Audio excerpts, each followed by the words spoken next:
Makanya F yang kedua itu baru yang disebut passion. Passion itu ya model kekinian, model hidup, model pakaian dan sebagainya, termasuk fashion, gaya, style, mulai dari gaya pakaian, gaya jalan, gaya bicara, gaya macam-macam. Maka dulu ada istilah tontonan jadi tuntunan, tuntunan malah jadi tontonan. Jadi kalau ada ustadz ceramah ditanya mau kemana bu? Mau nonton ustadz ceramah ditonton ya. Tapi tontonan yang ada di TV itu jadi tuntunan dalam hidupnya. Maka nggak heran kita kalau ada gaya rambut yang main di sinetron-sinetron jadi contoh anak-anak kita sekarang. Saya pernah dengar itu ada tetangga yang katanya nanti dipotong rambutnya kayak gaya Andin. Siapa Andin ini jadi Andin? Ternyata pemain sinetron ternyata. Jadi diikuti tuh yang ditonton, jadikan tuntunan sehingga kehilangan figur. Kalau dalam bahasa agamanya disebut al-irtiyal bil hawiyah al-islamiyah, hilang rasa bangganya terhadap Islam. Hilang rasa bangga terhadap Islam. Jadi contoh malah yang sono-sono ini. Maka ada ke-Korea-Koreaan, ke-Jepang-Jepangan, ke-Cina-Cinaan, ke-Barat-Baratan, ke-Inggrisan. Tapi yang disalahkan Arab dulu. Yang dimusuhi yang ke-Arab-Araban. Yang ke-Korea-Koreaan nggak pernah dipersoalkan. Yang ke-Jepang-Jepangan, yang ke Barat-Baratan nggak pernah diributin, malah dianggap keren. Ya tetangga saya Pak, anaknya bisa bahasa Inggris, cucunya bangga banget. Tapi kalau sore berangkat ngaji nanti ya sekedar mama saya sebut saya juga pernah ngerasain masalahnya. Jadi guru ngaji pernah Pak. Guru ngaji itu dulu privat rumah ke rumah ngajar ngaji. Kita guru ngaji itu kesannya itu guru jelangkung, datang dan jemput, pulang lagi. Oh, tapi kalau guru les matematika bahasa Inggris anaknya datang, disambut diajak makan, lah kita gak dianggap. Ada suara, gak ada wujudnya. Kita ngetok pintu masuk, teriakin, guru ngajinya udah datang tuh, nggak tahu yang teriak di mana. Suaranya dong yang ada. Tapi kalau guru bahasa Inggrisnya datang anaknya, Masya Allah diajak ngobrol, dibukain pintu, diajak makan, Masya Allah bangga amat dia sama guru. Ini pergeseran nilai, bukan kita membanding-bandingkan, tapi sudah kehilangan kebanggaan terhadap agama, sehingga skala prioritasnya bergeser. Bukan lagi akhirat, tapi dunia. Padahal ya subhanallah, dalam agama kita ada yang disebut ilmu fardu kifayah, kemudian ada yang disebut ilmu fardu ain. Kalau ilmu dalam kategori fardu ain, wajib setiap individu harus tahu. Sholat, baca Quran itu fardu ain. Kalau bahasa Inggris fardu kifayah, nggak setiap muslim harus bisa bahasa Inggris Pak. Fardu kifayah, kalau ada yang bisa ya udah. Karena nggak jadi jaminan sampai akhirat. Buat ditanya muka nanti, tapi kalau udah ditanya masalah Al-Quran, masalah kiblat, masalah sholat, ditanya itu. Tapi bergeser kebanggaan, itulah yang disebut dengan kehilangan identitas keislaman. Bukan kita mau dikotomi, bukan begitu cara berpikir, tetapi yang ingin kita pesankan kepada semua jamaah, bersikap adil dalam arti keseimbangan, dunia oke, akhirat juga. Itu maksudnya. Cucunya pintar bahasa Inggris bagus, bisa nari balet itu bagus, tapi ngajinya juga cakep, Al-Quran dihafal, sholatnya bagus, akhlaknya bagus, untuk aurat bagus. Wah itu baru namanya insan kamil. Paripurna itu lengkap, dunia akhiratnya dapat semuanya. Tapi yang terjadi kan dikotominya. Makanya yang dimasalahi selalu saja yang keharap-harapan. Padahal dia nggak tahu yang buat hidup jadi susah itu justru bahasa Inggris. Dia bangga kalau cucunya bisa ngomong bahasa Inggris, bahkan dijadikan ukuran pintar, hebat. Dianggap hebat kalau sudah bisa bahasa Inggris. Padahal dia nggak tahu di Inggris orang gila ngomongnya bahasa Inggris. Di Inggris itu orang gila di bawah kolong jembatan itu ngomongnya bahasa Inggris. Di Indonesia dijadikan standar hebat, pintar, keren. Makanya orang Inggris ketawa gitu. Hebat juga. Bukan tak boleh belajar bahasa Inggris semuanya. Itu tentang passion. F-nya yang kedua. Kalau F yang ketiga itu yang disebut fun. Fun itu hiburan. Hiburan itu kan melalaikan. Maka sebagian ulama dalam Islam itu kenapa mengharamkan musik? Nah, yang dimaksud musik yang diharamkan itu adalah musik yang melalaikan. Yang disebut dalam Al-Quran dengan istilah lahwal hadis. Lahwal hadis itu adalah kata-kata yang membuat orang terlena sehingga lupa kepada dirinya dan kepada Tuhan. Itu yang haram. Nah, bahkan ada ulama yang justru semua diharamkan, musik apapun jenisnya. Nah, itu juga ada alasannya. Kenapa beliau mengharamkan begitu? Karena lil ihtiyat.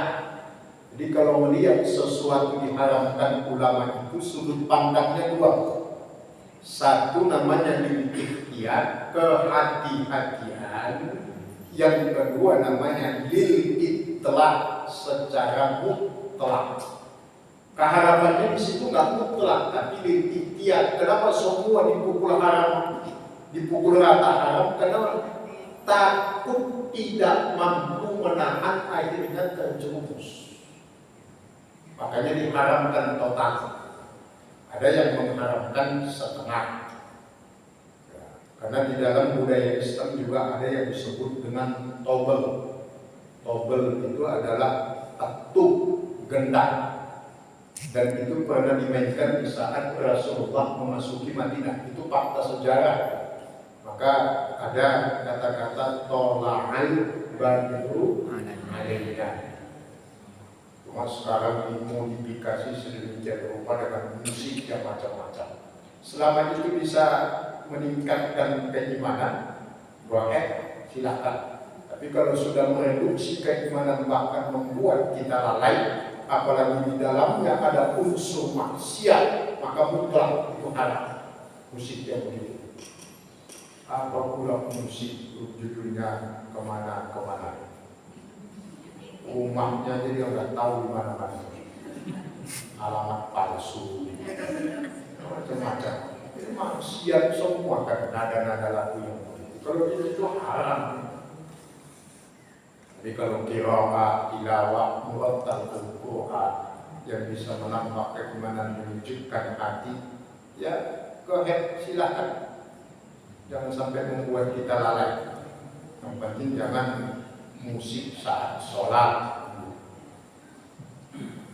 Jadi dinamika itu masalah haram dan halal ya.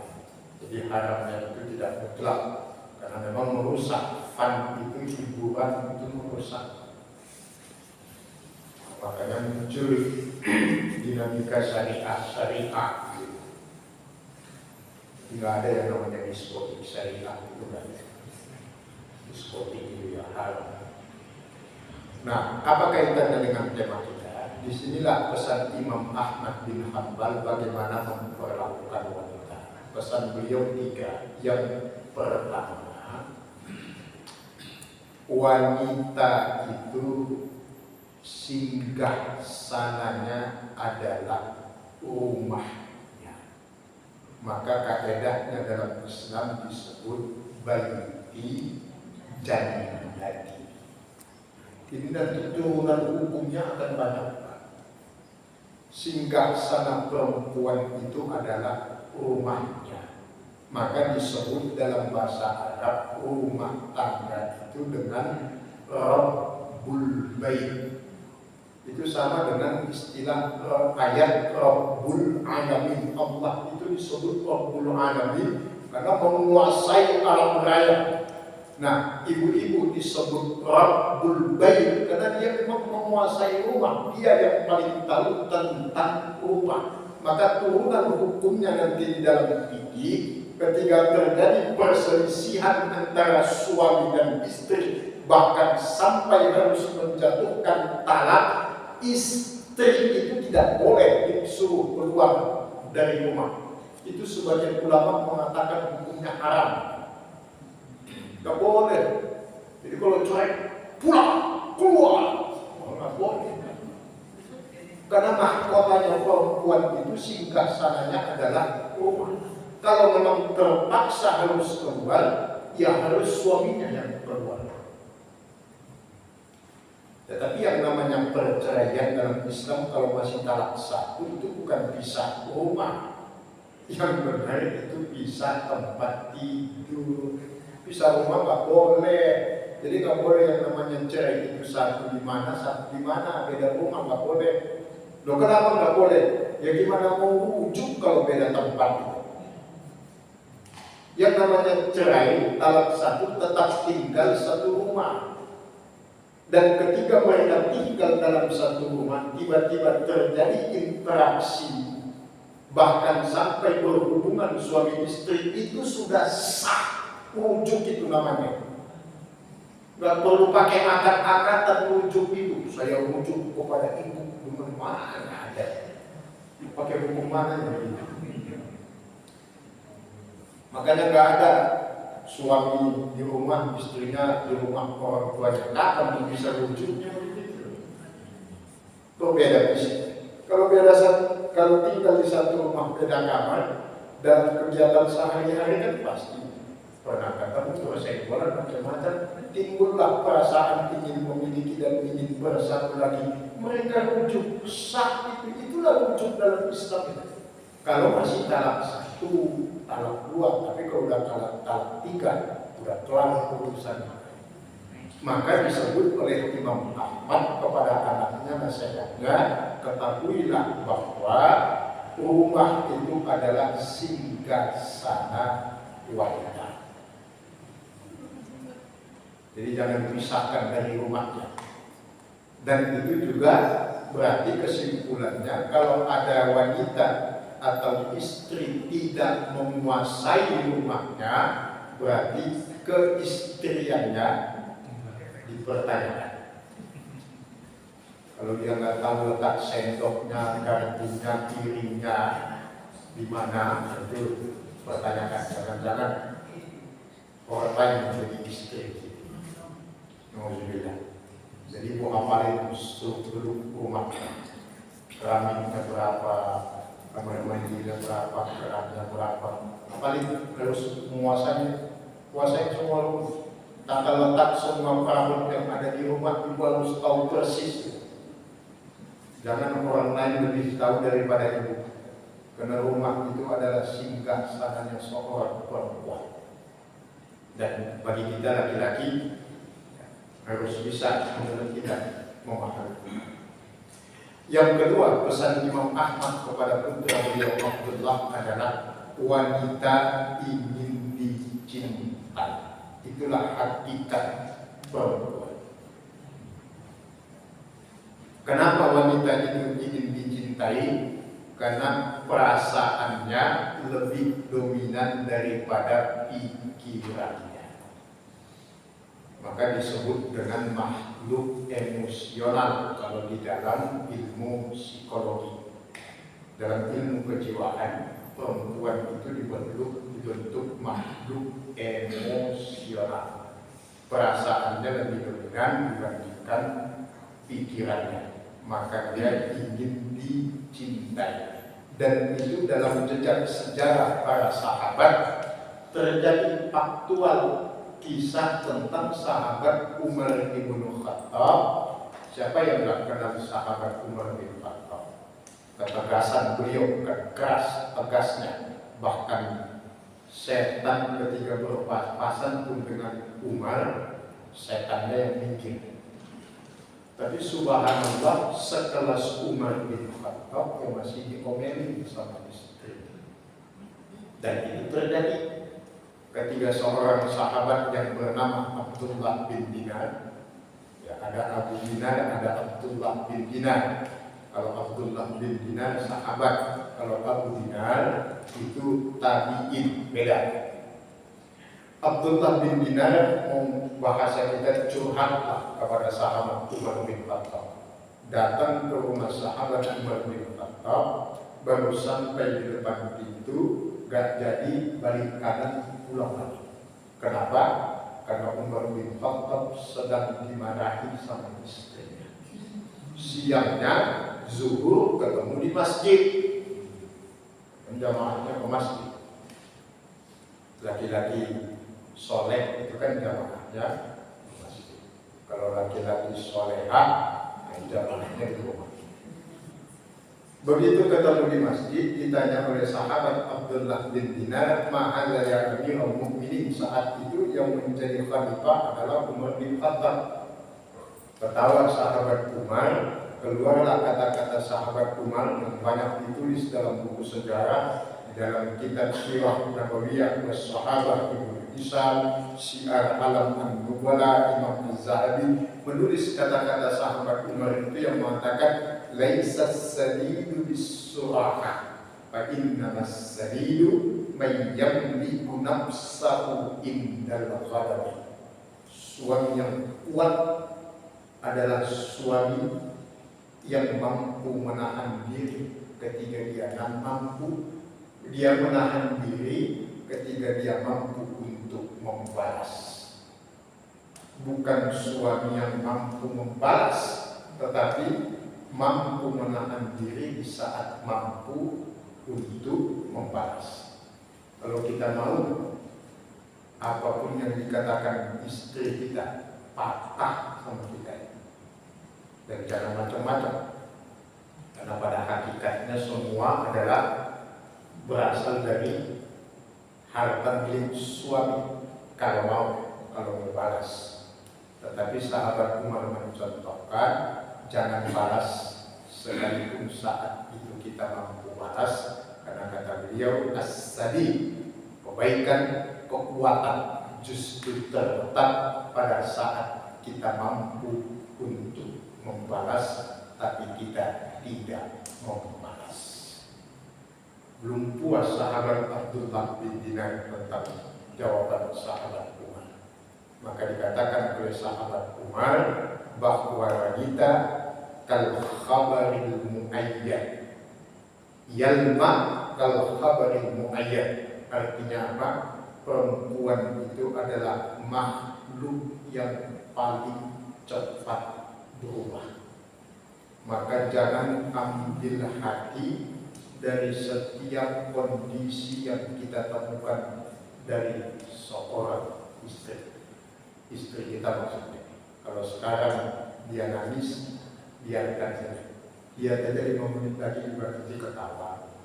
Habis ketawa berubah lagi, nanti sedih, kemudian berubah lagi jadi riak. Ya begitulah perempuan. Berubah. Jadi jangan diambil hati. Bukan kata saya, bukan. Kata sahabat Umar bin Khattab. Kalau mau dilihat nanti di bukunya Imam Ghazali, kalau bapak ibu punya.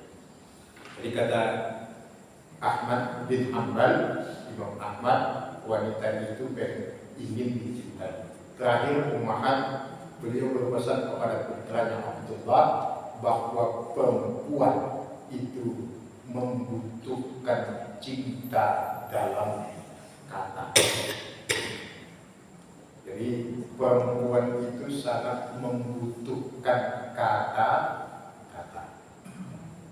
Maka subhanallah, ini bukan pesan, bukan ngajarin ya Pak, bukan. Ini bukan untuk bapak-bapak ini. Ini buat para bapak-bapak yang masih muda, mantu-mantu atau putra-putra bapak ibu sekalian. Kalau di sini semuanya insya Allah senior. Tua itu tak, senior pilihan.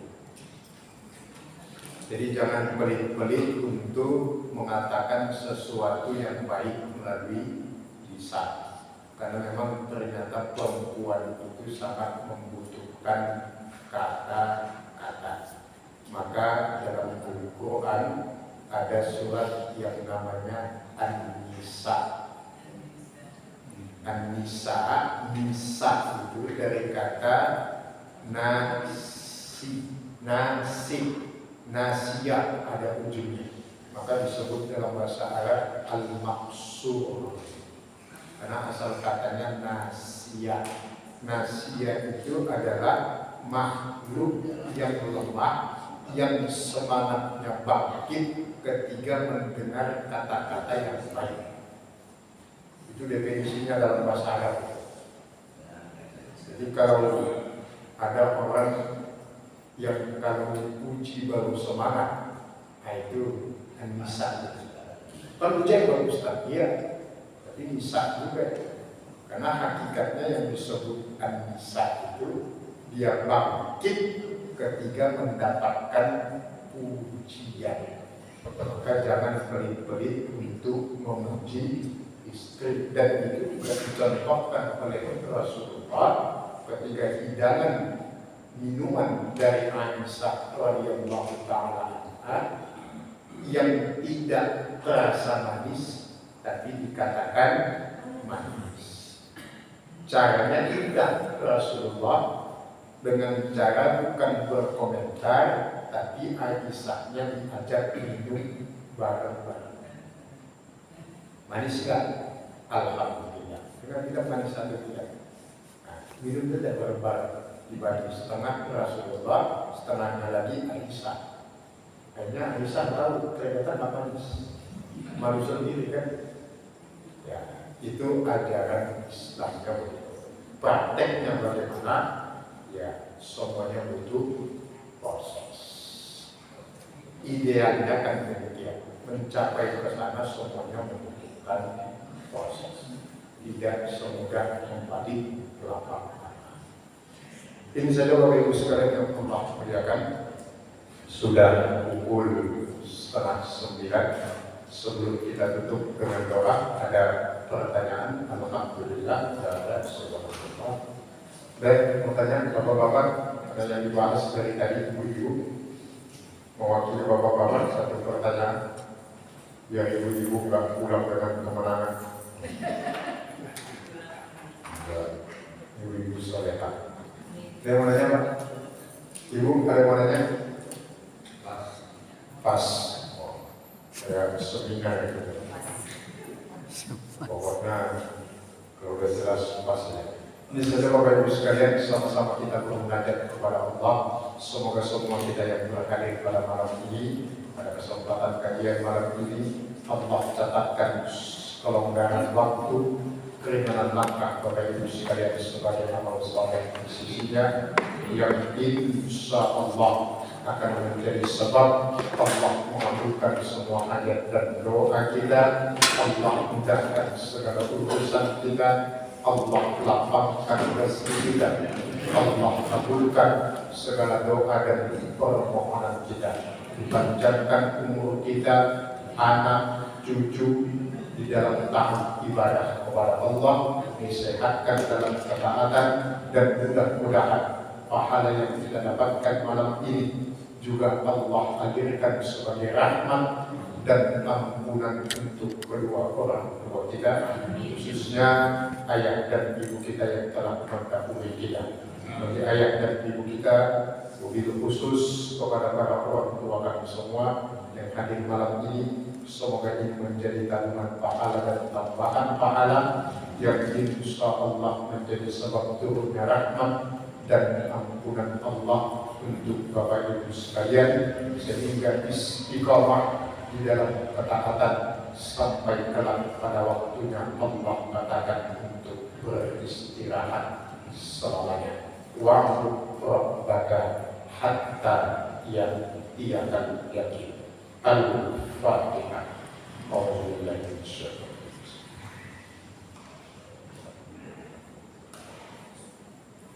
Biarkan